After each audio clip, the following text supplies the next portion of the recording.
নবীজিকে প্রশ্ন করা হলো আল্লাহর কাছে শ্রেষ্ঠ আমল কোনটি? নবী বললেন তুলুল কিয়াম, লম্বা সময় নামাজে দাঁড়িয়ে থাকা।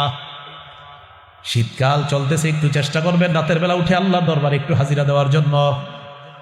সহিহুত তারগীবের বর্ণনা 630 নম্বর হাদিসে আছে, রাজুলুন কামা ফি লাইলাতিন বারিদাতিন মিন ফিরাশি ওয়া লিহাফিহি ওয়া দিসারিহি ফাকাবা সুম্মা তাওয়াদ্দা সুম্মা কামা ইলাস সালাহ। এক ব্যক্তি শীতকালে ল্যাপ কম্বল বিছানা ছেড়ে উঠছে, ওঠার পর ওযু করছে, ওযু করার পর নামাজে দাঁড়িয়েছে, আল্লাহ তাকে দেখে হাসতে থাকে।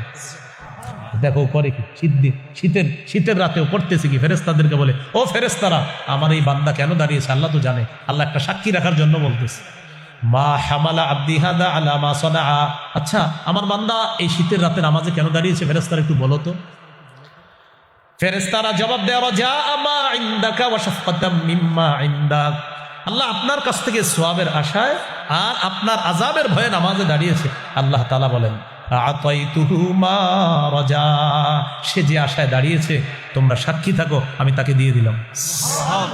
ওয়া আম্মানতুহু মিম্মা ইয়াখাফ, সে যেই ভয়ে দাঁড়িয়েছে সাক্ষী থাকো, ভয় থেকে নিরাপত্তা দান করলাম। সূরাতুত তাওবা 111 নম্বর আয়াতে কারিমা আপনাদের সামনে তেলাওয়াত করলাম। এই আয়াতে আল্লাহ তাআলা 5টি বিষয় আলোচনা করেছেন। প্রথমে আমরা এই 5টি বিষয় আপোষের মধ্যে বলা বলি করলে সহজ হবে। বলি, ক্রেতা, বিক্রেতা, দ্রব্য, মূল্য, বাজার। ক্রেতা আল্লাহ, বিক্রেতা মুমিনগণ, দ্রব্য জানমাল, মূল্য জান্নাত, বাজার জিহাদের ময়দান। এই 5টি বিষয় আল্লাহ বলেছেন। আল্লাহ তাআলা বলেন, ইন্নাল্লাহা ইশতারা, নিশ্চয়ই আল্লাহ ক্রয় করে নিয়েছেন, আল্লাহ হলেন ক্রেতা। মিনাল মুমিনিনা, মুমিনদের থেকে, মুমিনরা হলো বিক্রেতা।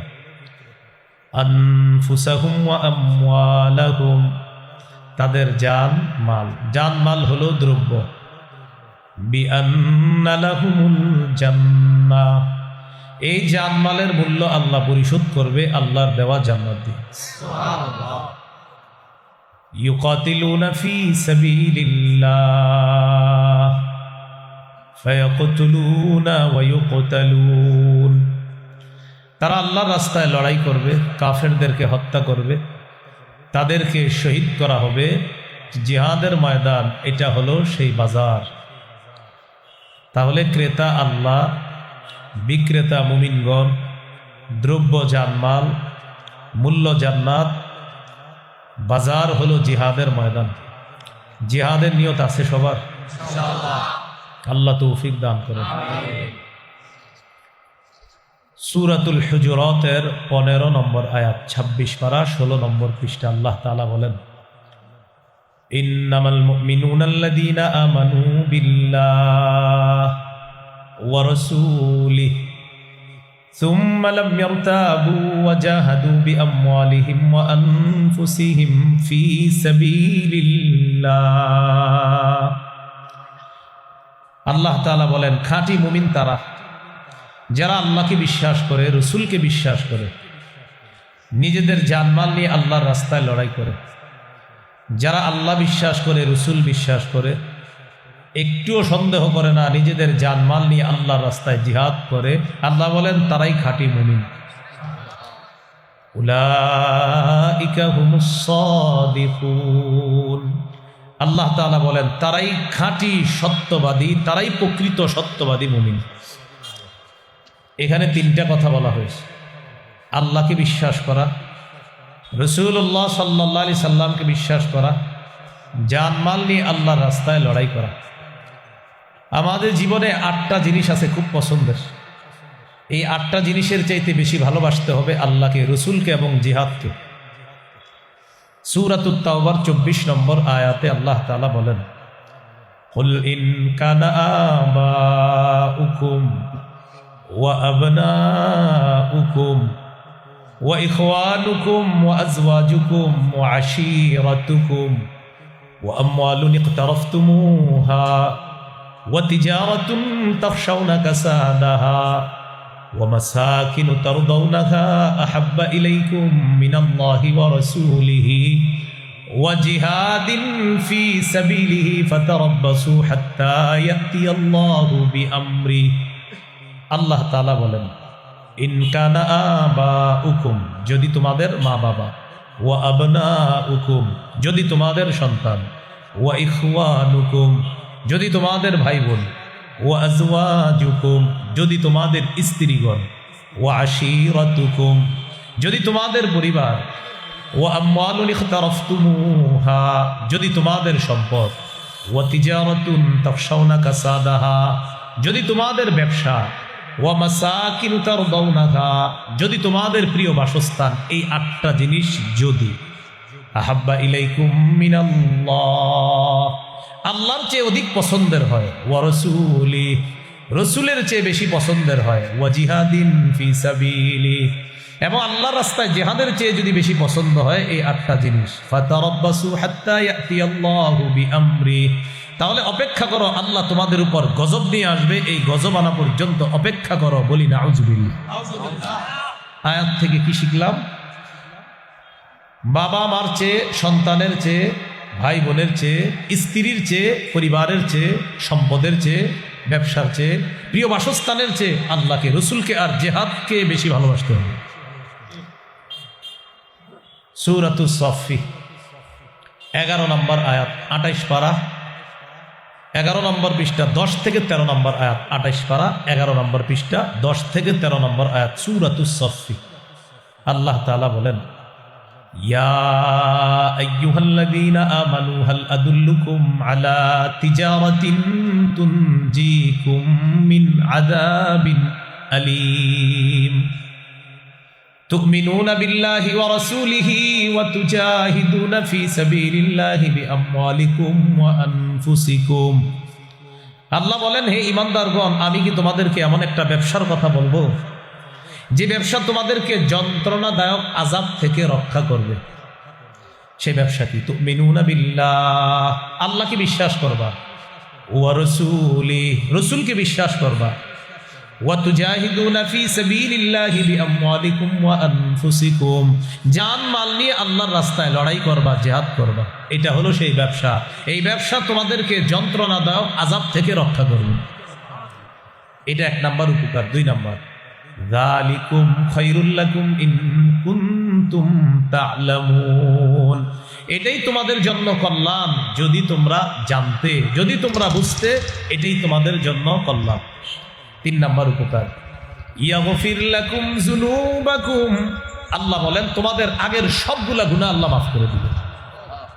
4 নাম্বার, ওয়া ইউদখিলকুম জান্নাতিন তাজরি মিন তাহতিহাল আনহার, আল্লাহ তোমাদেরকে এমন বাগানে প্রবেশ করাবেন যার তলদেশ দিয়ে নহর সমূহ প্রবাহিত হবে। 5 নাম্বার, ওয়া মাসাকিনা তাইয়্যিবাতান ফি জান্নাতি আদ, চিরস্থায়ী বসবাসের জান্নাতে তোমাদেরকে মনোভূত বাসস্থান আল্লাহ দান করবেন। যালিকাল ফাউজুল আযীম, আল্লাহ বলেন এটা মহান সফলতা। 6 নাম্বার, ওয়া উখরা তুহিব্বুনাহা নাসরুম মিনাল্লাহি ওয়া ফাতহুন করিব, তোমাদের মনোভূত আরো নিয়ামত আল্লাহ দান করবেন, যেমন দুনিয়াতেই আল্লাহর পক্ষ থেকে সাহায্য আসবে এবং আসন্ন নিকটতম বিজয় আল্লাহ তোমাদেরকে দান করবেন। শেষে আল্লাহ বলেন, ওয়াবাশশিরিল মুমিনিন, নবী আপনি মুমিনদেরকে সুসংবাদ জানায়া দেন। তাহলে গুরুত্বপূর্ণ 3টি বিষয় বারবার ফুটে আসতেছে। আল্লাহকে বিশ্বাস করা, রসুলকে বিশ্বাস করা, আল্লাহর রাস্তায় লড়াই করা, জিহাদ করা। আল্লাহ আমাদেরকে এই 3টা অত্যন্ত সুন্দর এবং শ্রেষ্ঠ 3টা গুণ, এই গুণগুলো যেন আমরা অর্জন করতে পারি, আল্লাহ তৌফিক দান করেন। আবু দাউদের হাদিস 2504 নম্বর হাদিস, قال رسول الله صلى الله عليه وسلم জাহিদুল মুশরিকিনা বিআমওয়ালিকুম ওয়া আনফুসিকুম ওয়া আলসিনাতিকুম, নবীজি বলেন তোমরা মুশরিকদের বিরুদ্ধে লড়াই করো তোমাদের সম্পদ দিয়ে, তোমাদের জান দিয়ে এবং তোমাদের জবান দিয়ে। মুশরিকদের বিরুদ্ধে লড়াই করো সম্পদ দিয়ে, জান দিয়ে, জবান দিয়ে। কিছু মুশরিকের ভাবসাবে এমন মনে হচ্ছে ইদানিং কালে 90% বেশি মুসলমানের উপরে এই গুটি কিছু মুশরিকরা ভাবসাবে বুঝায় তারা আমাদের উপর আধিপত্য বিস্তার করতে চায়। এরকম একটা ভাবসাব বুঝাইতেছে।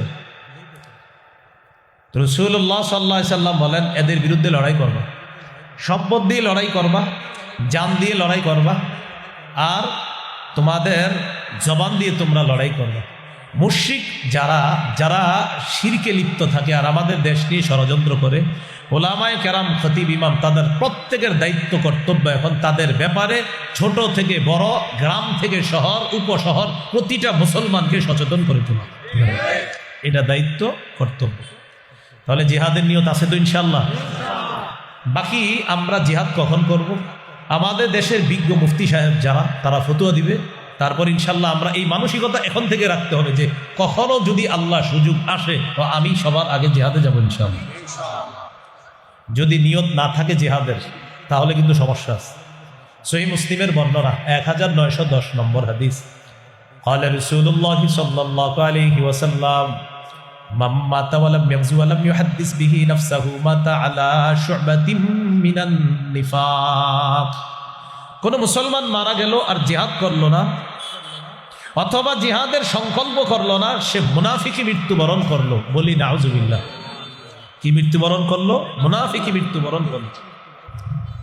এই জন্য জিহাদের নিয়ত সকলের রাখতে হবে। আবু দাউদের হাদিস 2484 নম্বর হাদিস, 2484। قال رسول الله صلى الله عليه وسلم لا تزال طائفة من أمتي يقاتلون على الحق ظاهرين على من ناوأهم।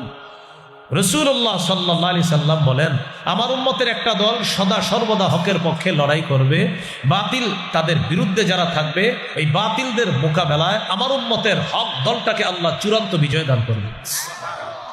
হাত্তা ইউকাতিলা আখির উম্মতি আল মাসিহ আদ-দাজ্জাল।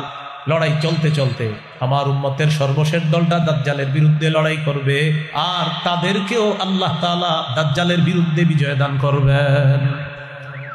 আবু দাউদের হাদিস 2532 নম্বর হাদিস, 2532।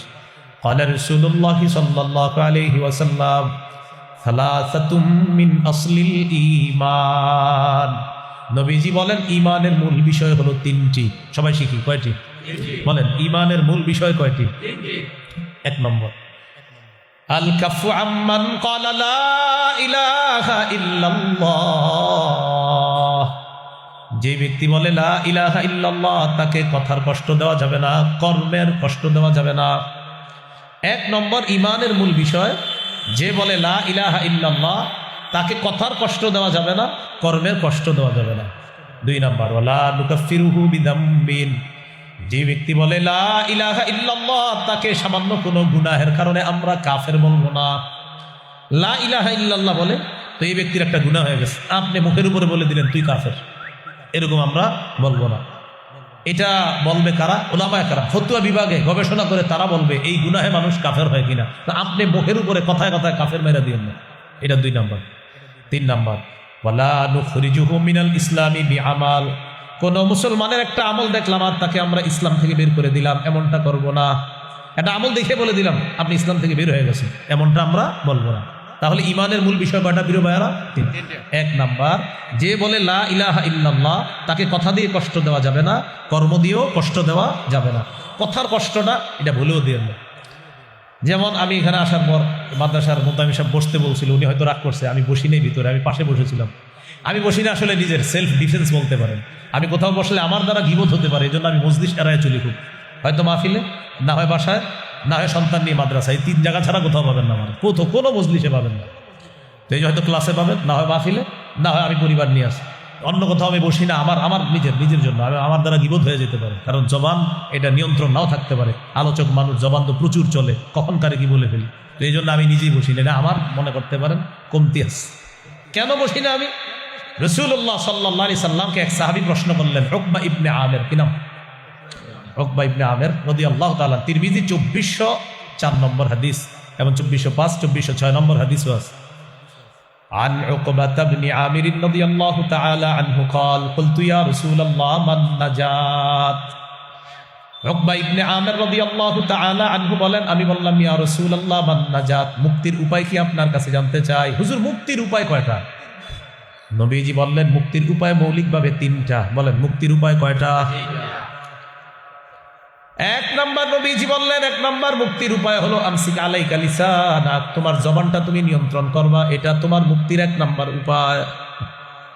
দুই নাম্বার ওয়ালিয়াসাকা বাইতুকা, তোমার ঘর যেন তোমার জন্য প্রশস্ত হয়। এর মানে কাজ শেষ ঘরে ফিরে আসো, কোথাও আড্ডা বাসিতে বসবা না, তোমার ঘর যেন তোমার জন্য সংকুলান হয়, ঘর যেন তোমার জন্য প্রশস্ত হয়ে যায়, ঘরে যেন তোমার সময়গুলো দেখতে পারো, দিতে পারো। ধর্মীয় কাজে আছেন, বাহিরে থাকেন, ব্যবসা আছেন থাকেন, কর্মস্থলে আছেন থাকেন, কাজ শেষ বাসায় চলে আসেন। ওয়ালিয়াসাকা বাইতুকা, আপনার ঘর যেন আপনার জন্য প্রশস্ত হয়, তাল গাছের নিচে গিয়ে যেন অন্য কারোর সাথে মোবাইলে কথা না বলেন, ঘরের ভিতরে সময়টা কাটাবেন। এটা দুই নাম্বার। তিন নাম্বার রবকি আলা খাতিআতিক, তোমার গুনাহের জন্য তুমি প্রচুর কান্নাকাটি করবা। এই তিনটা মুক্তির উপায় বললেন। এক নাম্বার জবান নিয়ন্ত্রণ করবা, দুই নাম্বার তোমার ঘর জন্য তোমার জন্য প্রশস্ত হয়, তিন নাম্বার গুনাহের উপর তুমি কান্নাকাটি করবা। তাহলে মনে আসেনি ইমানের মূল বিষয় কয়টা? তিনটা। এক নাম্বার, যে বলে লা ইলাহা ইল্লাল্লাহ তাকে কথার কষ্ট দেওয়া যাবে না, কর্মের কষ্ট দেওয়া যাবে না। দুই নাম্বার লা নুকাফিরুহু বিযামবিন, যে ব্যক্তি বলে লা ইলাহা ইল্লাল্লাহ তাকে কোনো গুনাহের কারণে কাফের বলবো না। তিন নাম্বার ওয়ালা নুখরিজুহু মিনাল ইসলামি বিআমাল, কোনো কর্মের কারণে কোনো মুসলমানকে ইসলাম থেকে আমরা বের করে দিব না। এই তিনটা হলো ইমানের মূল বিষয়। এরপর নবী বলেন ওয়াল জিহাদু মাযিন মুনযু বা'সানি আল্লাহ ইলা আইয়ুকাতিলা আখির উম্মতি আল মাসিহাদ দাজ্জাল, আমাকে আল্লাহ তাআলা যেদিন থেকে নবী বানিয়েছেন সেদিন থেকে জিহাদের বিধান বলবৎ আছে, এটা চলতে থাকবে। আমার উম্মতের শেষ দলটা দাজ্জালের বিরুদ্ধে লড়াই করা পর্যন্ত জিহাদ চলতে থাকবে। হাদিসের শেষে নবী বলেন লা ইউতিলুহু জাওরু জাইরিন ওয়ালা আদলু আদিল, কোন জালেমের জুলুম আর কোন বিচারকের বিচার জিহাদের বিধান বাতিল করতে পারবে না। কোন জালেমের জুলুম অথবা কোন বিচারকের বিচার জিহাদের বিধান বাতিল করতে পারবে না। কোন দেশের বিচারপতি যদি রায় দেয় এই দেশে জিহাদ নিষিদ্ধ, মুসলমানদের দায়িত্ব কর্তব্য হবে বিচারককে পাল্টা বলা তুমি নিষিদ্ধ। বিচারক যদি বলে জিহাদ নিষিদ্ধ, বলতে হবে আপনি নিষিদ্ধ, কারণ নবীজি বলে দিয়েছেন বিচারকের রায়ে জিহাদ নিষিদ্ধ হবে না। কোন জালেমের জুলুম জিহাদকে নিষিদ্ধ করতে পারবে না। এই জন্য কোনো বিচারক যদি কখনো বলেও ফেলে যে এখানে জিহাদ করা যাবে না, জিহাদ নিষিদ্ধ, এই নিষিদ্ধ শব্দটা বলার কোনো অধিকার নাই, পাল্টা বলতে হবে আপনি নিষিদ্ধ, কারণ জিহাদ এটা পবিত্র বিধান, এটা নিষিদ্ধ করার অধিকার পৃথিবীর কোনো মানুষের নাই। আপনারা ঠিক বললেও ঠিক, না বললেও ঠিক, কারণ নবীজি বলে দিয়েছে তো। মানে এটা যদি কেউ বলে যে হুজুর আমি কিচ্ছু করবো না, আপনি না কইলেও ঠিক, নবীজি বলে দিয়েছে, এটা কোনো বিচারকের রায় এটাকে বাতিল করতে পারবে না।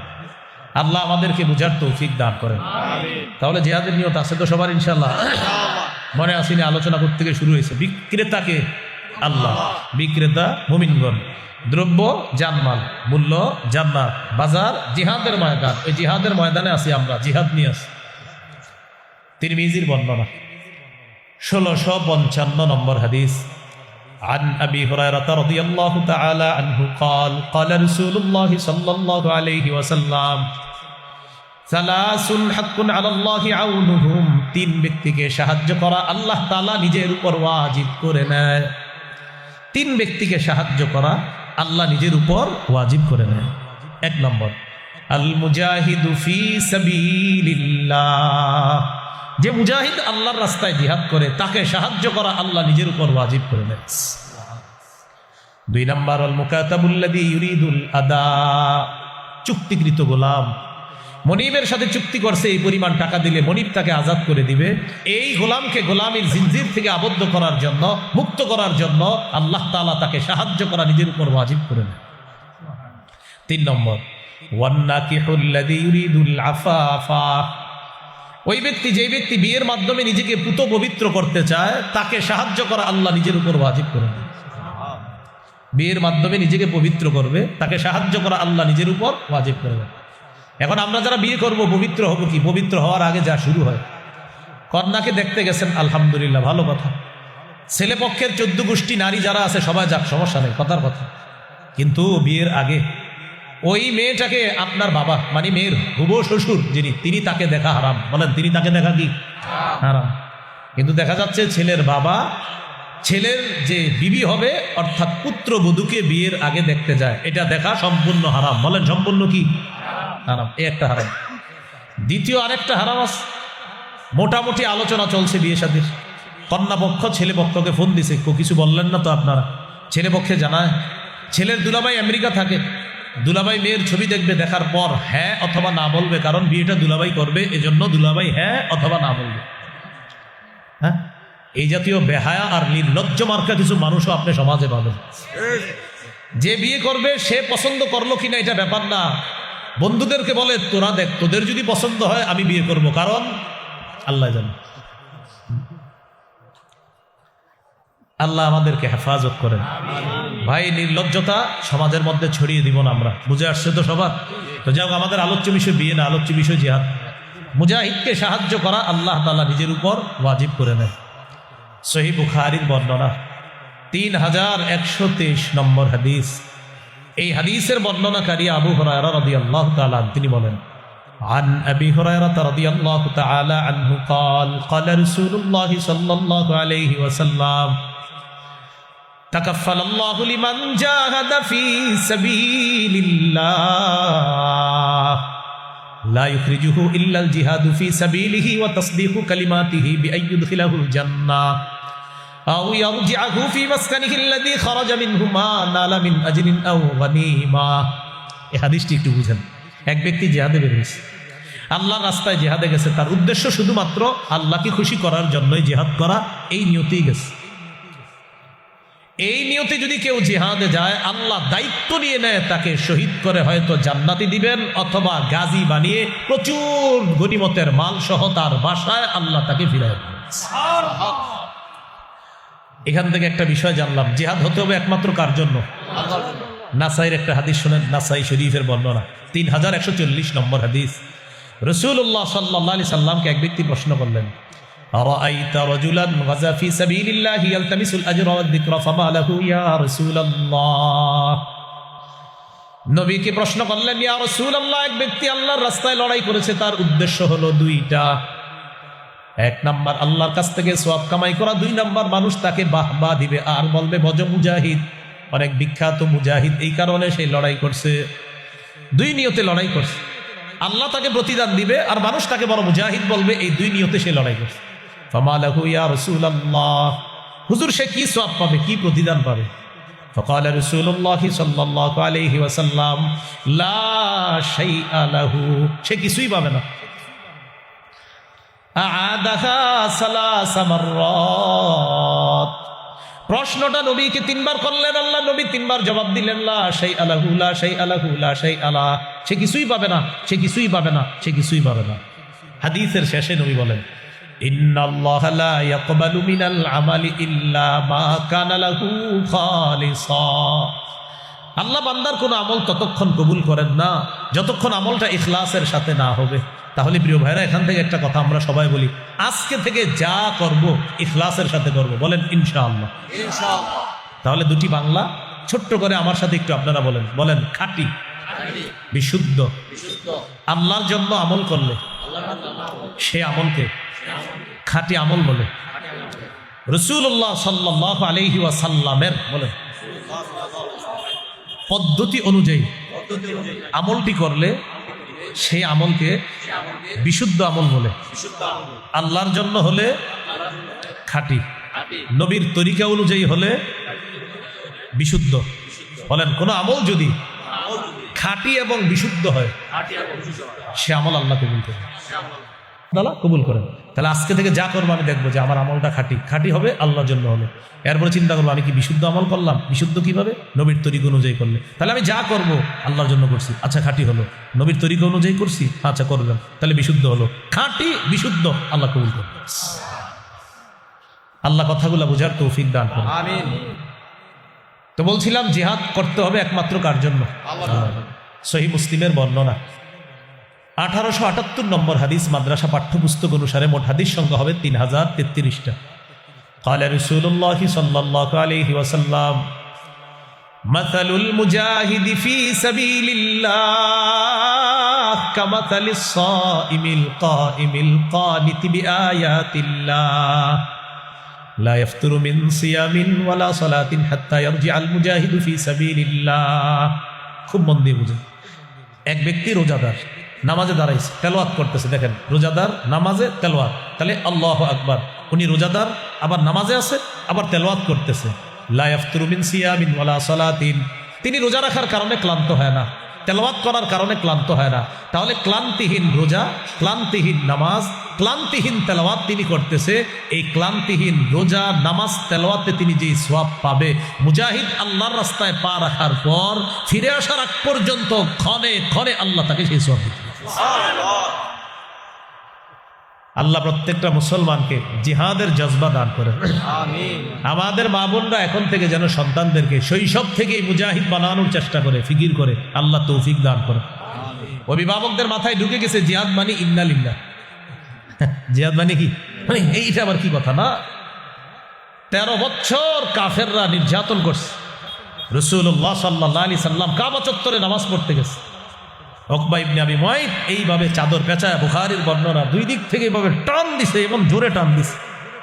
ফাঁস লাগাইলে একটা মানুষের যেমন কষ্ট হয়, আল্লাহ রসুলের তেমন কষ্ট হচ্ছিল, মুখ দিয়ে আওয়াজ বের হচ্ছিল। সহিহ বুখারীর বর্ণনা। রাসূলুল্লাহ সাল্লাল্লাহু আলাইহি সাল্লাম নামাজে গেছে, এটাও বুখারীর বর্ণনা, কাবা চত্বরে নামাজে। আবু জাহেল বলল, কে আছে অমুক এলাকায় যাবা, যাওয়ার পর ওটের নারী বুড়ি গোবরগুলা আনবা, আনার পর মোহাম্মদ যখন সেজদায় যাবে তার কাঁধের উপরে ওটের নারী বুড়ি আর গোবরগুলা রেখে দিবা। সেই পাপিষ্ঠ উকবা দাঁড়ায় বলছে, আমি পারবো। সে গেছে, যাওয়ার পর অমুক এলাকা থেকে ওটের নারী বুড়িগুলো আনছে, আনার পর রাসূলুল্লাহ সাল্লাল্লাহু আলাইহি সাল্লাম সিজদায় গিয়েছে, ঠিক কাঁধ বরাবর এগুলা রেখে দিয়েছে। আব্দুল্লাহ ইবনে মাসউদ রাদিয়াল্লাহু তাআলা আনহু বলেন, আমার কিছু করার ছিল না, আমি শুধু তাকায় তাকায় দেখতেছিলাম আর বেঈমানদেরকে দেখতেছিলাম। নবীজির এই অবস্থা দেখা তারা হাসতেছে, আর একজন আরেকজনের উপর হাসতে হাসতে অট্ট হাসিতে ফেটে পড়তেছে, আর নবীজির নিয়ে হাসাহাসি করতেছে। বলেন এটার নাম কি? বলেন নির্যাতন। নাম কি? বলেন সন্ত্রাসী। বলেন এটার নাম কি? এরকম সন্ত্রাসী চলছে 13 বছর। কয় বছর? সুশীলরা কখনো দেখবেন আমার নবীর এই 13 বছরের ইতিহাসটা বলে না। সুশীলরা মানে যারা স্বঘোষিত সুশীল, এরাই 13 বছর না বললে কি বলে? 10 বছরের জীবনীতে বলে, নবী যদি রহমতের নবী হয় তিনি অস্ত্র নিয়ে কিভাবে জিহাদে গেলেন? আপনি বলবেন, প্রিয় সুশীল ভাইয়া, আগের 13 বছরটা একটু বলেন। বললে আপনার মাস্তুত ভাইদের চেহারাটাও ফুটে উঠবে। এই জন্যই 13 বছর বলে না। ওলামা হযরত এখানে আছেন অনেকে, মিম্বর থেকে আপনারা 13 বছরটা এমনভাবে আলোচনা করবেন মিম্বরে, পাবলিকের মাথায় আপনার ঢুকাতে হবে যে আমার নবীকে, নবীর সাহাবীদেরকে কি পরিমাণ নির্যাতন করেছে 13 বছর, এটা সবার মাথায় ঢুকিয়ে পরের 10 বছরের আলোচনা শুরু করবেন। তখন আল্লাহ তাআলা সূরা হজের আয়াত নাযিল করলেন, উযিনা লিল্লাযীনা ইউকাতালুনা বিআন্নাহুম যুলিমু ওয়া ইন্নাল্লাহা আলা নাসরিহিম লাকাদির। যাদেরকে নির্যাতন করা হয়েছে, সূরা হজের 39-40 নম্বর আয়াতে আছে আল্লাহ বলেন, যাদেরকে নির্যাতন করা হয়েছে আর না এবার অনুমতি দেওয়া হলো, পাল্টা আপনারা প্রতিহত করবেন, জিহাদের বিধান আপনাদেরকে দেওয়া হলো। তাহলে সন্ত্রাসগিরিকে মূলোৎপাটন করার জন্য পবিত্র বিধান জিহাদ আল্লাহ দিয়েছেন। জিহাদ আর সন্ত্রাস সম্পূর্ণ আলাদা। সন্ত্রাসী অপবিত্র, জিহাদ পবিত্র। সন্ত্রাস নির্মূল করার শ্রেষ্ঠ একটা পদ্ধতির নাম হলো পবিত্র জিহাদ। কথা কি বুঝে আসছে? এটা ঠিক বললে হবে না, এটা আরো 10 জনকে আপনি বুঝাইতে হবে। কালকে চা দোকানের সামনে গিয়ে কাকারে বলবেন, কাকা জিহাদ বুঝেন? কাকা বলবে, আরে কি করগুলো তোমরা? বলবেন জিহাদ আর সন্ত্রাস আলাদা। তখন বলবেন, কাকা আবু জাহেল 13 বছর, উতবা, সাইবা, ওলীদ, মুগীরা নবীরে 13 বছর যে নির্যাতন করছে এটা হলো সন্ত্রাসী। এরপরে আল্লাহ একটা বিধান দিছে, এটা হলো জিহাদ। কাকাই বলবে, ও তাহলে আগে নবীরে মারছে তারা? আপনি বললেন, হ্যাঁ আগে মারছে। আল্লাহ আমাদেরকে এই কথাগুলা সাবলীল ভাবে প্রত্যেকটা মানুষকে বোঝানোর তৌফিক দান করেন। তো রাসূলুল্লাহ সাল্লাল্লাহু আলাইহি সাল্লামকে জিজ্ঞাসা করা হলো, আবু দাউদের হাদিস 1449 নম্বর হাদিস। এই হাদিসের বর্ণনাকারী সাহাবীর নাম আব্দুল্লাহ ইবনে হুবশিয়্যিল খাতআমী রাদিয়াল্লাহু তাআলা। তিনি বলেন, আন্না রাসূলুল্লাহ সাল্লাল্লাহু আলাইহি ওয়াসাল্লাম সুইলা আইয়ুল আমালি আফযালু ইয়া রাসূলুল্লাহ। নবীজিকে জিজ্ঞাসা করা হলো, আল্লাহর কাছে সবচেয়ে শ্রেষ্ঠ আমল কোনটি? فقال رسول الله صلى الله عليه وسلم طول القيام, লম্বা সময় নামাজে দাঁড়িয়ে থাকা আল্লাহর কাছে শ্রেষ্ঠ আমল। সুবহানাল্লাহ। এই জন্য জোহর নামাজের আগে 4 রাকাত সুন্নত 2 মিনিটে প্যাকেজ কমপ্লিট করে ফেলবেন।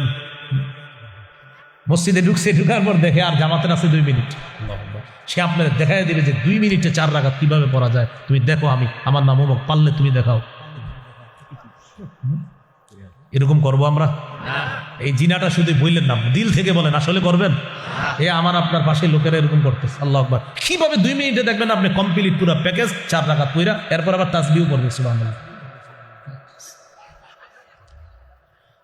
নবীজিকে প্রশ্ন করা হলো আল্লাহর কাছে শ্রেষ্ঠ আমল কোনটি? নবী বললেন তুলুল কিয়াম, লম্বা সময় নামাজে দাঁড়িয়ে থাকা। শীতকাল চলতেছে, একটু চেষ্টা করবেন রাতের বেলা উঠে আল্লাহর দরবারে একটু হাজিরা দেওয়ার জন্য। সহিহুত তারগীবের বর্ণনা 630 নম্বর হাদিসে আছে, রাজুলুন কামা ফি লাইলাতিন বারিদাতিন মিন ফিরাশি ওয়া লিহাফিহি ওয়া দিসারিহি ফাকামা সুম্মা তাওয়াদ্দা সুম্মা কামা ইলাস সালাহ। এক ব্যক্তি শীতকালে ল্যাপ কম্বল বিছানা ছেড়ে উঠছে, ওঠার পর ওযু করছে, ওযু করার পর নামাজে দাঁড়িয়েছে, আল্লাহ তাকে দেখে হাসতে থাকে। দেখো করে কি, শীতের রাতেও পড়তেছে কি, ফেরেশতাদেরকে বলে, ও ফেরেশতারা, আমার এই বান্দা কেন দাঁড়িয়েছে আল্লাহ তো জানে। আল্লাহ একটা সাক্ষী রাখার জন্য বলতেছে, মা হামালা আব্দি হাদা আলা মা সানা। আচ্ছা, আমার বান্দা এই শীতের রাতে নামাজে কেন দাঁড়িয়েছে ফেরেশতারা একটু বলো তো। ফেরেশতারা জবাব দেয়, রাজা মা ইনদাকা ওয়া শাফকাতাম মিম্মা ইনদাক। আল্লাহ আপনার কাছ থেকে সওয়াবের আশায় আর আপনার আযাবের ভয়ে নামাজে দাঁড়িয়েছে। আল্লাহ তাআলা বলেন, আতাইতুহু মা রাজা, সে যে আশায় দাঁড়িয়েছে তোমরা সাক্ষী থাকো, আমি তাকে দিয়ে দিলাম। ওয়া আম্মানতুহু মিম্মা ইয়াখাফ, সে যেই ভয়ে দাঁড়িয়েছে সাক্ষী থাকো, ভয় থেকে নিরাপত্তা দান করলো। পড়বেন নি একটু নামাজ? কারো সুন্দরী বিবি আছে আর নরম বিছানা আছে। মাজমাউজ জাওয়ায়েদ 2 নম্বর খণ্ড 258 নম্বর পৃষ্ঠা, দেখেন কি আছে এখানে। ওয়াল্লাযী লাহু ইমরাআতুন হাসানাতুন ওয়া ফিরাশুন লাইয়িন, একজনের সুন্দরী বিবি আছে, নরম বিছানা আছে। রাত 3টা-4টায় ঘুম ভাঙার পর দেখি স্ত্রী ঘুমায়, আশেপাশের রুমগুলাতে বাচ্চারা ঘুমায়, পুরা কাপাসিয়াবাসী ঘুমায়, সিংহশ্রী এলাকার সব, সিংহশ্রী তো নাকি, এলাকার সবগুলা মানুষ ঘুমাইতেছে। তিনি চিন্তা করলেন তখন সবাই ঘুমায়, স্ত্রী ঘুমায়, আমার আল্লাহ তো ঘুমান না। ঘুমানো আল্লাহর জন্য শোভা পায় না। লা তাখুযুহু সিনাতু ওয়ালা নাওম, তন্দ্রা নিদ্রা তাকে স্পর্শ করে না। ইবনে মাজার হাদিস, ইন্নাল্লাহা লা ইয়ানাম ওয়া লা ইয়ানবাগী লাহু আইয়ানামা। আল্লাহ ঘুমান না, ঘুমানো আল্লাহর জন্য শোভাও পায় না। বাস ওযু করে নামাজে দাঁড়িয়ে গেছে, পাশে স্ত্রী আছে, নরম বিছানা আছে, সবাই ঘুমাইতেছে। আল্লাহ তাআলা এই ব্যক্তিকে দেখে ইউহিব্বু, ভালোবাসে, ওয়া ইয়াদহাকু, হাসে, ওয়া ইয়াস্তাবশিরু, খুশি হয়ে যায়, ভালোবাসে, খুশি হয়, তাকে দেখে হাসতে থাকে। তো নামাজে কি একটু দাঁড়ানো যাবে ইনশাআল্লাহ? তো প্রশ্ন করলেন, হুজুর কোন আমল শ্রেষ্ঠ? নবী বললেন তুলুল কিয়াম, লম্বা সময় নামাজে দাঁড়িয়ে থাকা। কিলা ফাইয়ুস সাদাকাতি আফজালু ইয়া রাসূলুল্লাহ, কোন সদকা আল্লাহর কাছে সবচেয়ে শ্রেষ্ঠ? নবীজি বললেন জাহদুল মুকিল্লি, যেই ব্যক্তি পরিশ্রম করে, করার পর কষ্টার্জিত উপার্জন থেকে সামান্য সদকা করে, দান করে, এই সদকা আল্লাহর কাছে শ্রেষ্ঠ সদকা বলে গণ্য হয়ে যায়। বেতন পাইছেন, পাওয়ার পর প্রকৃত হকদারদের কাউকে আপনি, মানে প্রকৃত যারা দান সৎকার হকদার তাদেরকে আপনি দান করলেন। এই যে আপনি দান করলেন, এটা আল্লাহর কাছে শ্রেষ্ঠ দান বলে গণ্য হয়েছে।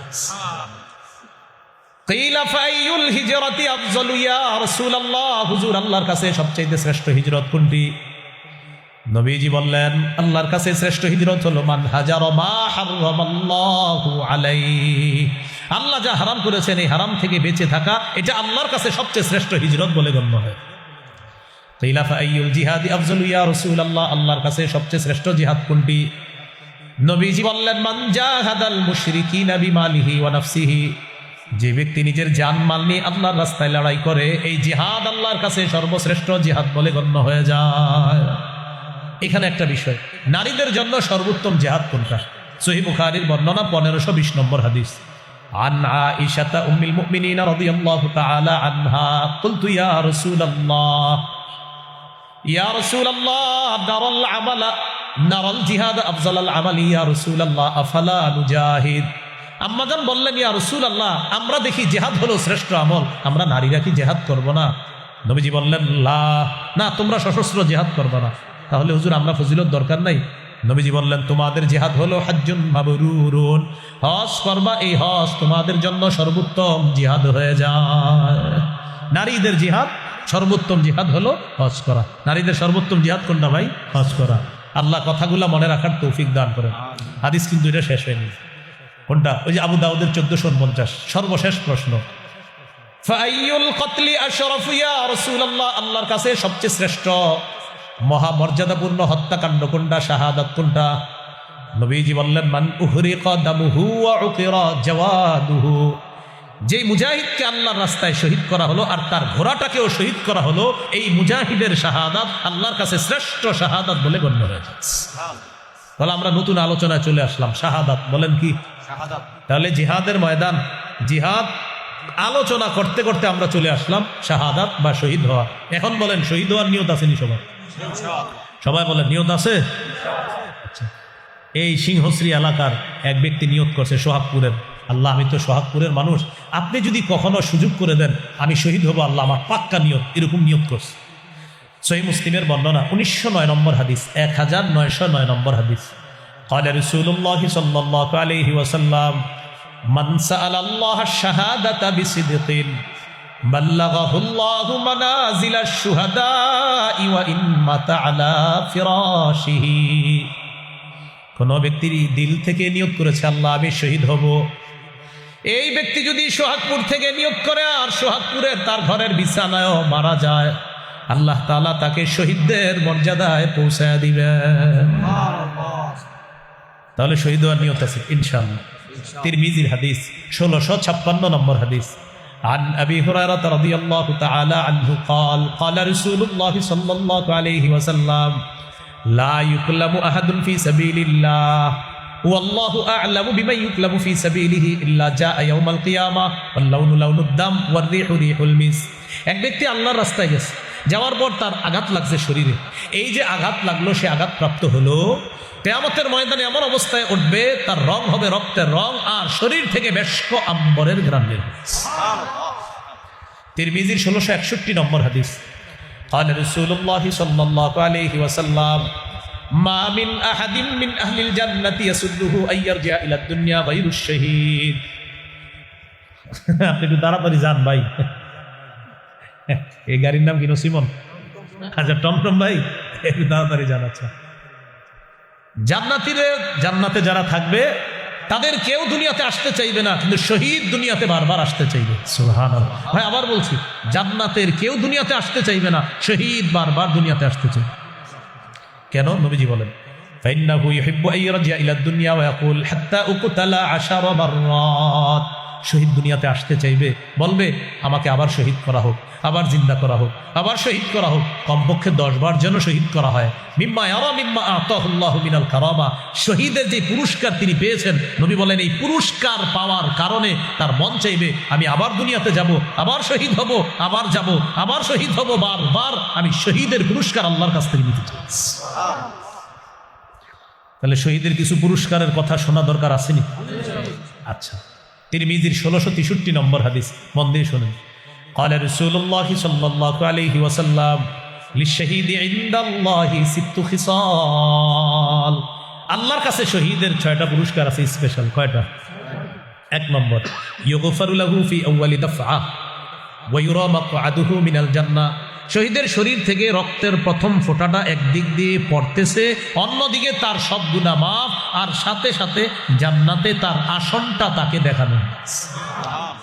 শহীদ তার শরীরে রক্তের ফোঁটা পড়তেছে, গুনাহ মাফ, আর তাকে জান্নাতের আসন দেখানো হয়। শহীদ এই যে তুমি একটু পরে শহীদ হবা আর তোমাকে এখানে রাখা হবে, এখানে রাখা। 1 নম্বর।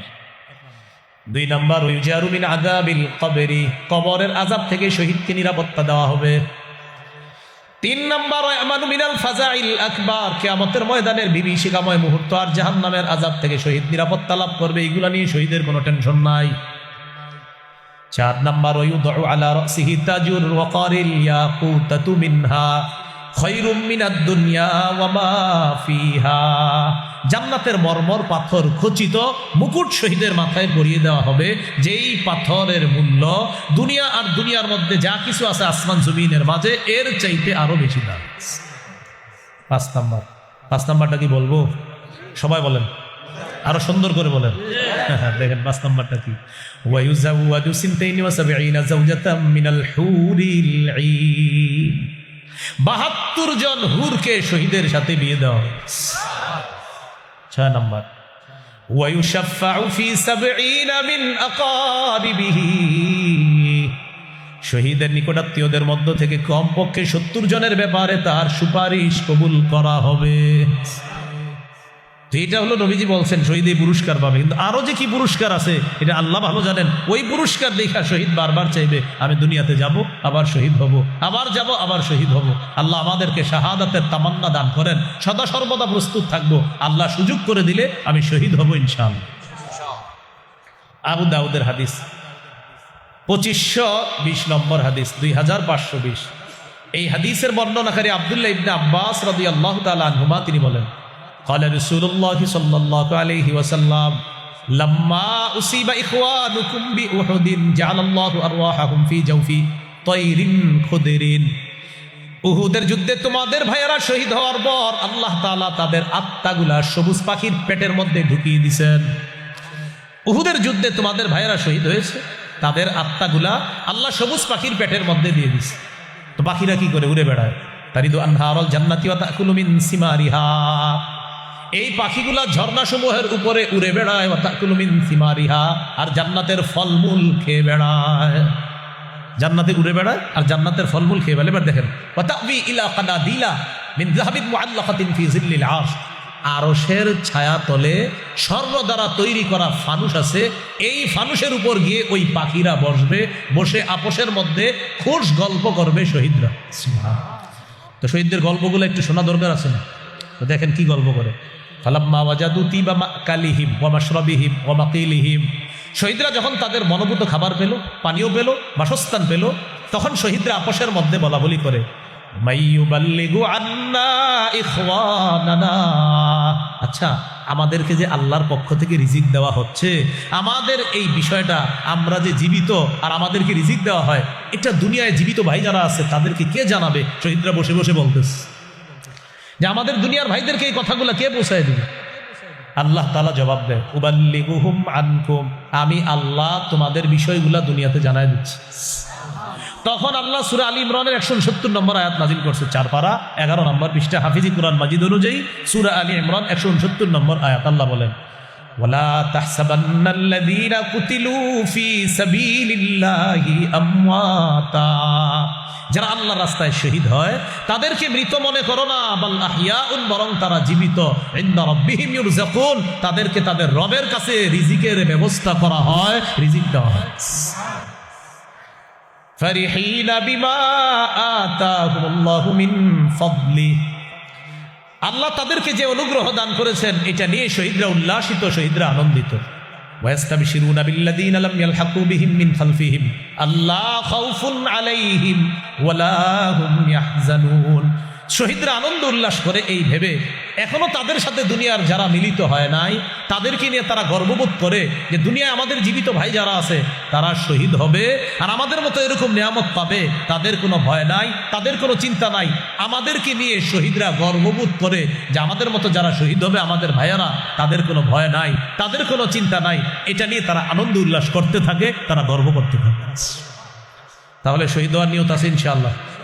তাহলে গেল জিহাদের ময়দান, জিহাদ, শহীদ। এখন একটা আমির দরকার। কি দরকার? আর বলেন সবাই, আরো জোরে বলেন। এবার আমার সাথে বলেন আল্লাহ। বাংলাদেশে এমন একজন শাসক দেন, যে শাসক দেশ পরিচালনা করবে, পাশাপাশি বাতিলদের বিরুদ্ধে জিহাদেরও নেতৃত্ব দিবে, এমন একজন শাসক চাই। তাহলে দোয়া করতে পারবেন ইনশাআল্লাহ। বলেন সূরা হজ 41 নম্বর আয়াত। তো সূরা হজের 41 নম্বর আয়াতে শাসকের গুণাবলী কি হবে আল্লাহ বলছেন, খুব মন দিয়ে শোনেন। এই 4 গুণ সম্পন্ন শাসক আল্লাহর কাছে আমরা চাইব। আল্লাহ তাআলা বলেন আল্লাযীনা ইম্মাক্কান্নাহুম ফিল আরদি আকামুস সালাহ ওয়া আতাউয যাকাতা ওয়া আমারু বিল মা'রুফি ওয়া নাহাউ আনিল মুনকার। আমি যাদেরকে শাসন ক্ষমতায় বসাই, দুনিয়ার শাসন ক্ষমতায় বসাই, তাদের 1 নাম্বার কাজ হলো আকামুস সালাহ, রাষ্ট্রীয়ভাবে নামাজ কায়েম করবে। রাষ্ট্রীয়ভাবে কি কায়েম করবে? নামাজ কায়েম করবে। আজকে কি সবাই আসার নামাজ পড়ছে? পড়ে নাই? পড়ছে সবাই? না, পড়ে নাই। রাষ্ট্রীয়ভাবে নামাজ কায়েম করবে। 2 নাম্বার ওয়া আতাউয যাকাত, রাষ্ট্রীয়ভাবে যাকাতের বিধান চালু করবে আর সুদ মুক্ত রাষ্ট্র করবে। অর্থনীতিতে যখন যাকাতের গুরুত্ব বাড়বে, সুদ অটোমেটিক বলবে যাকাত তুমি ভালো থাকো, আমি বিদায় নিই। কিন্তু যাকাতের বিধান চালু করবে রাষ্ট্রীয়ভাবে। 3 নাম্বার ওয়া আমারু বিল মা'রুফ, সৎ কাজের আদেশ করবে। 4 নাম্বার ওয়া নাহাউ আনিল মুনকার, অসৎ কাজ থেকে নিষেধ করবে। এই 4 গুণওয়ালা একজন শাসক আল্লাহর কাছে চাই। এখন আমরা দ্বিতীয় দোয়াটা করব, বলেন আল্লাহ বাংলাদেশে শরিয়া আইন দেখতে চাই। শরিয়া আইন চায় না তারা, বলেন সবাই সবাই বলেন, শরিয়া আইন চায় না তারা কোনো না কোনো অপরাধে, অপরাধী যারা। আবার বলেন শরিয়া আইন চায় না তারা কোনো না কোনো অপরাধে, অপরাধী যারা। চোর শরিয়া আইন চাইবে না। কেন চাইবে না? কারণ হাত কাটা যাবে। ধর্ষক শরিয়া আইন চাইবে না, তাকে পাথর মেরে হত্যা করা হবে অথবা তাকে দৌড়া মারা হবে। নাটক সিনেমা যারা করে তারা শরিয়া আইন চাইবে না। যদি শরিয়া আইন তৈরি হয়, কায়েম হয়, তখন তারা কোনো নারীর শরীরে অবৈধভাবে স্পর্শ করতে পারবে না। যত অপরাধী আছে সমস্ত অপরাধীদের পথে বাধা হলো শরিয়া আইন। যারা মাদকদ্রব্য চোরাচালান করে, যারা মাদকদ্রব্যের সাথে জড়িত আছে, তারা মাদকদ্রব্য আর এটা আমদানি রপ্তানি করতে পারবে না। ইয়াবা, বাবা, গাঁজা, হিরোইন, ফেন্সিডিল, আফিম, কানাডা ড্রাই, মাস্তুদ, শেম্পেন, ডাইল ইত্যাদি যা আছে আপনার ভ্যান গাড়ির চিপা চুপায় চা দোকানের পিছনে দাঁড়ায় দাঁড়ায় টানা, এগুলা চলবে না। এরা শরিয়া আইন চাইবে না, কারণ শরিয়া আইন চায় না তারা কোনো না কোনো অপরাধে অপরাধী যারা। এরা শরিয়া আইন চায়, যেজন্য শরিয়া আইন চাইতে হবে। আর বলতে হবে আল্লাহ একজন শাসক চাই, যে শাসকের 4 গুণ করবে। এই 4 গুণওয়ালা কাজ করবে, যে শাসক এরকম চাই। এখন হলো শাসকের আনুগত্য বা আমিরের আনুগত্য। সূরা নিসার 59 নম্বর আয়াতে আল্লাহ বলেন, ইয়া আইয়ুহাল্লাযীনা আমানু আতিউল্লাহ ওয়া আতিউর রাসূলা ওয়া উলিল আমরি মিনকুম। মন দিয়ে শুনেন এই জায়গাটা, গুরুত্বপূর্ণ একটা কথা। হে ইমানদারগণ, তোমরা আল্লাহর আনুগত্য করো, রাসূলের আনুগত্য করো। তোমাদের মধ্যে যারা দায়িত্বশীল, যারা শাসক, যারা আমির হবে, তাদের আনুগত্য করো। কয় আনুগত্য? বলেন কয় আনুগত্য? এবার বলেন আল্লাহর আনুগত্য। বলেন নিঃশর্ত ভাবে করতে হবে। রাসূলের আনুগত্য আল্লাহর হুকুমে নিঃশর্ত ভাবে করতে হবে। আমিরের আনুগত্য, শাসকের আনুগত্য নিঃশর্ত ভাবে করা যাবে না। শাসক যদি গুনাহের কথা বলে, বলেন নাফরমানির কথা বলে, কোরআনের অপব্যাখ্যা করে, হাদিসের অপব্যাখ্যা করে, সেই আমিরের, সেই শাসকের কথা শোনাও যাবে না, মানাও যাবে না। বুঝে আসছেনি সবাই? আপনারা চুপ হয়ে গেলেন, বুঝে আসছে? আমি তো দলিল দিব। চুপ থাকার পরে আপনি অনেকে মনে মনে করেন এটা কি কথা বললো। তো আমি আজ যে হাদিসটা বলবো, হাদিসের গিয়ে জিজ্ঞাসা করেন, হুজুর আপনি হাদিসটা কেন বলে নিলেন? সহিহ বুখারী 7144 নম্বর হাদিস। রাসূলুল্লাহ সাল্লাল্লাহু আলাইহি সাল্লাম বলেন, আস-সামউ ওয়াত তাআতু আলাল মারইল মুসলিমি ফীমা আহাব্বা ওয়া কারিহা মা লাম ইউমার বিমাসিয়া ফাইদা উমিরা বিমাসিয়াতিন ফালা সামআ ওয়ালা তাআতা। রাসূলুল্লাহ সাল্লাল্লাহু আলাইহি সাল্লাম বলেন, মুসলমানদের উপর দায়িত্ব, কর্তব্য হলো শাসকের কথা মানা, আমিরের কথা মানা, ততক্ষণ যতক্ষণ নাফরমানিমূলক কথার হুকুম না হবে, কর্মের হুকুম না হবে। ফাইদা উমিরা বিমাসিয়া, যদি নাফরমানির হুকুম করা হয়, আদেশ করা হয়, ফালা সামআ, সেই আমির, সেই শাসকের কথা শোনা যাবে না, ওয়ালা তাআতা, তার ইতাআত করা যাবে না, তাকে মানা যাবে না। সহিহ বুখারীর বর্ণনা 4340 নম্বর হাদিস। এই হাদিসটি আমি আপনাদেরকে আবদার করব, রিকোয়েস্ট করব, সবাই মুখস্থ রাখবেন গল্পের মতো। আলী রাদিয়াল্লাহু তাআলা আনহুর বর্ণনা, বাআসান নবী সাল্লাল্লাহু আলাইহি সাল্লাম সারিয়াতান ওয়াস্তামালা আলাইহিম রাজুলাম মিনাল আনসার ওয়া আমারহুম আইয়ুতিউহু। নবীজি একটা বাহিনী জিহাদে প্রেরণ করলেন, একজন আনসারীকে আমির বানায়া দিলেন। সাহাবীদেরকে বললেন, আমির সাহেব যা বলবে সব শুনবা। আমি আবার বলছি, নবীজি একটা বাহিনীকে জিহাদে পাঠালেন, একজন আমির বানায়া দিলেন, আর বললেন আমির সাহেব যা বলবে সব শুনবা। আমির সাহেব সেনাবাহিনী নিয়ে রওনা করছে, ফাগাদিবা, রাগ করছে আমির সাহেবের, হঠাৎ রাগ উঠছে। রাগ ওঠার পর আমির সাহেব সেনাবাহিনীর সবাই বললেন, আলাইসা কদ আমারাকুম রাসূলুল্লাহ সাল্লাল্লাহু আলাইহি সাল্লাম আন তুতিউনি। আচ্ছা, নবী কি তোমাদেরকে বলে নাই আমার আনুগত্য করতে? সবাই বললেন বালা, জি নবী বলেছেন আপনি আমাদেরকে যা বলবেন আমরা সব শুনবো, মানবো। আমির সাহেব বললেন, ইজমাউলি হাতাবা, লাকড়ি সংগ্রহ করে নিয়ে আস। ফাজামাউ লাহু, সবাই লাকড়ি সংগ্রহ করে আনছে। এবার আমির সাহেব বললেন, লাকড়িগুলো স্তূপ করো। করছে, করার পর বললেন, আউকিদুহা নার, লাকড়ির স্তূপে আগুন লাগাও। এটা কোনো কল্পকাহিনী নয়। সহিহ বুখারী 4340 নম্বর হাদিস। মোট হাদিস সংখ্যা হবে 7563টা। কারো পকেটে যদি উস্তাদ থাকে এখনই খুইলা মিলাম। রাসূলুল্লাহ সাল্লাল্লাহু আলাইহি সাল্লামের সাহাবী আমির সাহেব সেনাবাহিনীর সাহাবীদেরকে বললেন, নবী কি তোমাদেরকে বলে নাই আমি যা বলবো তা শুনবা? জি বলছে। তো আমার জন্য লাকড়ি সংগ্রহ করে নিয়ে আসো আমার সামনে। নিয়ে আসছে। স্তূপ করার পর নবীজি বললেন আগুন লাগাও। ফাওকাদুহা নারো, লাকড়ির স্তূপে আগুন লাগাই দিচ্ছে। আগুন লাগানোর পর নবীজি বললেন উদখুলুহা, তোমরা সবাই আগুনে ঝাঁপ দাও। কি করো তোমরা সবাই? কোথায় ঝাঁপ দাও? ফাহাম্মু, সব সাহাবীরা রেডি হয়ে গেছে আমির সাহেবের কথা মানার জন্য। তারা মানসিকভাবে প্রস্তুত, আগুনে ঝাঁপ দিবে, রেডি। ঝাঁপ দেওয়ার আগে একজন আরেকজন এভাবে খোঁচায়, এভাবে খোঁচায়। ফাজাআলা ইউমসিকু বাদুম বাদ, এই আসলে ঝাঁপ দিব, আসলে ঝাঁপ দিব। ইউমসিকু বাদুহুম বাদ ইয়াকুলুনা, একজন আরেকজন এমন করে, আসলে কি ঝাঁপ দিব? কেন? ফারারনা মিনান নার ইলা রাসূলিল্লাহ সাল্লাল্লাহু আলাইহি সাল্লাম, আরে আমরা তো আগুন থেকে বাঁচার জন্য রাসূলুল্লাহ সাল্লাল্লাহু আলাইহি সাল্লামের কাছে আসছি, সেই নবী আমাদেরকে আগুনে ঝাঁপ দেওয়ার হুকুম মানতে বলবে, এটা কেমন জানি লাগতেছে, আসলে ঝাঁপ দিব? তো ঝাঁপ দিবে কি দিবে না, আমিরের কথা মানবে কি মানবে না, এই করতে করতে হাত্তা হামাদাতিন নার, আগুন নিভে গেছে। সুবহানাল্লাহ। সাকানা গদবহু, আমির সাহেবের রাগও ঠান্ডা হয়ে গেছে। এরকম যদি একটা রাগ ঠান্ডার কথা শুনতাম আমরা বলতাম আলহামদুলিল্লাহ। 10 বছর ধরে রাগটা ঠান্ডা হইল না। তো যাই হোক, আমির সাহেবের রাগ ঠান্ডা হয়ে গেছে। ঘটনাটা রাসূল সাল্লাল্লাহু আলাইহি সাল্লামের কাছে গেছে। হুজুর, এরকম আমির সাহেব হুকুম করছিলেন তাদেরকে আগুনে ঝাঁপ দেওয়ার জন্য। নবীজি বললেন তারপর? তারা তো রেডি হয়েছিল ঝাঁপ দিতে, তারপর ঝাঁপ দেয় নাই। দিবে কি দিবে না এই টেনশন করতে করতে আর দেয় না। নবীজি বললেন লাউ দাখালুহা মা খারাজু মিনহা ইলা ইয়াউমিল কিয়ামা, আমিরের কথা শুই না তারা যদি সত্যি আগুনে ঝাঁপ দিত, কিয়ামত পর্যন্ত আগুন থেকে বের হতে পারতো না। হাদিসের শেষে নবী বললেন ইন্নামাত তাআতু ফিল মারুফ, আমিরের কথা মানতে বলেছি ঠিক, আমিরের শুধু ন্যায়সঙ্গত কথাগুলা মানবা। আমির নাফরমানিমূলক কথা বললে তার কথা শোনা যাবে না, তার কথা মানা যাবে না।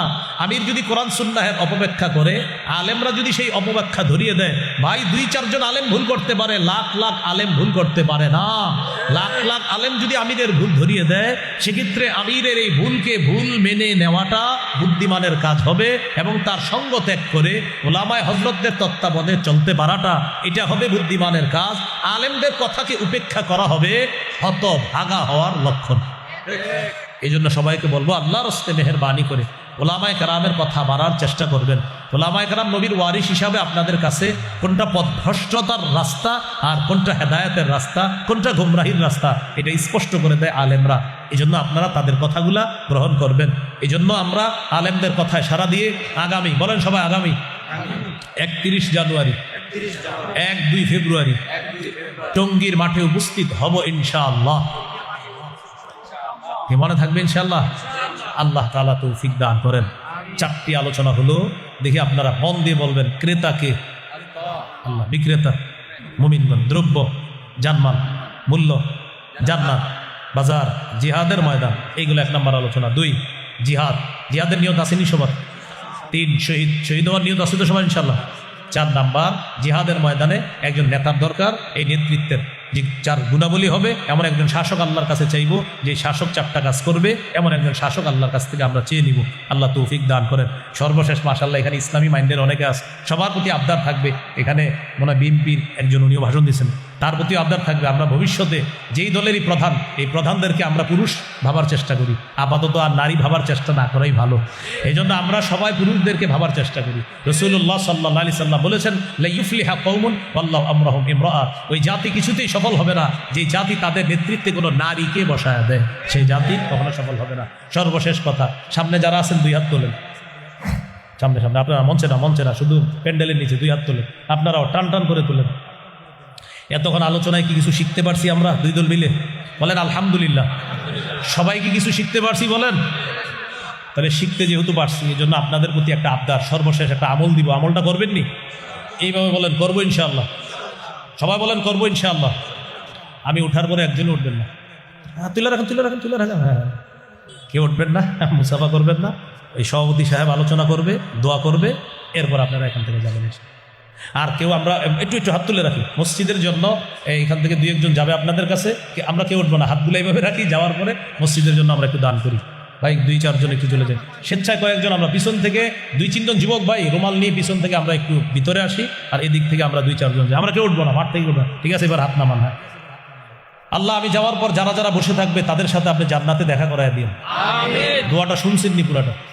আল্লাহ, আমি যাওয়ার পরেও যারা বসে থাকবে, সভাপতি সাহেবের মোনাজাতে অংশগ্রহণ করবে, তাদের সাথে আপনি জান্নাতে দেখা করায় দিন।